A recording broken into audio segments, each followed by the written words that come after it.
It was a warm, sunny morning. In his small house at the other side of the woods, Mr. Tickle was asleep. You didn't know that there was such a thing as a tickle, did you? Well, there is. Tickles are small and round, and they have arms that stretch and stretch and stretch. Extraordinary long arms. Mr. Tickle was fast asleep. He was having a dream. It must have been a very funny dream, because it made him laugh out loud, and that woke him up. He sat up in bed, stretched his extraordinary long arms, and yawned an enormous yawn. Mr. Tickle felt hungry, so do you know what he did? He reached out one of his extraordinary long arms, opened the bedroom door, reached down the stairs, opened the kitchen door, reached into the kitchen cupboard, opened the biscuit tin, took out a biscuit, brought it back upstairs, in through the bedroom door, and back to Mr. Tickle in bed. As you can see, it's very useful indeed, having arms as long as Mr. Tickle's. Mr. Tickle munched his biscuit. He looked out of the window. Today looks very much like a tickling day, he thought to himself.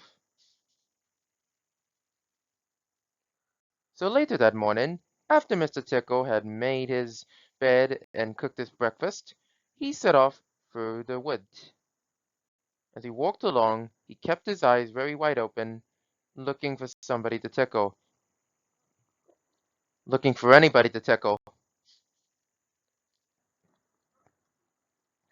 Eventually, Mr. Tickle came to a school.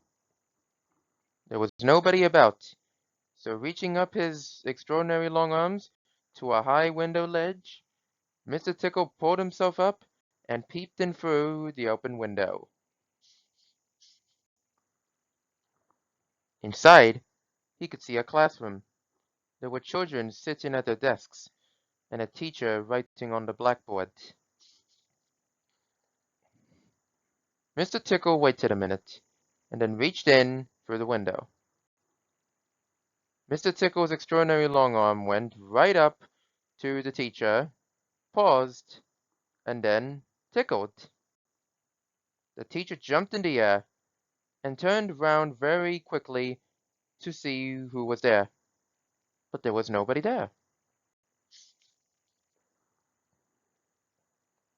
Mr. Tickle grinned a mischievous grin. He waited another minute, and then tickled the teacher again.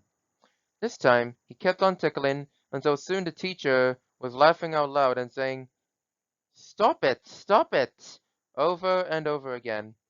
All the children were laughing, too, at such a funny sight. There was terrible pandemonium. Eventually, Mr. Tickle thought that he had had enough fun, so he gave the teacher one more tickle for luck, and then very quietly brought his arm back through the open window.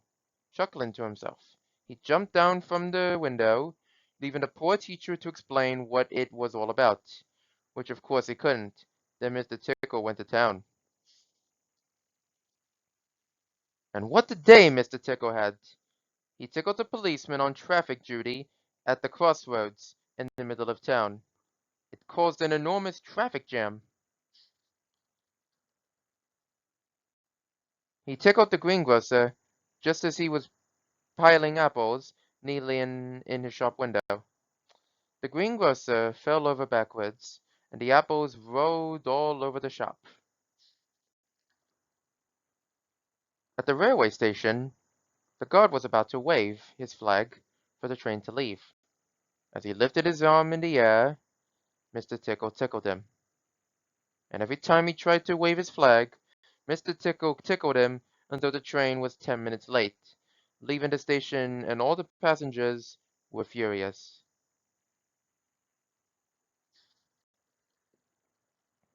That day, Mr. Tickle tickled everybody. He tickled the doctor, he tickled the butcher, he even tickled old Mr. Stamp, the postman, who dropped all his letters into a puddle. Then Mr. Tickle went home. Sitting in his armchair in his small house at the other side of the wood, he laughed and laughed every time he thought about all the people he had tickled. So, if you are in any way ticklish, beware of Mr. Tickle and those extraordinary long arms of his. Just think, perhaps he's somewhere about at this very moment while you're reading this book. Perhaps that extraordinary long arms of his is already creeping up to the door of this room. Perhaps it's opening the door now and coming into the room. Perhaps before you know what is happening, you will be well and truly tickled.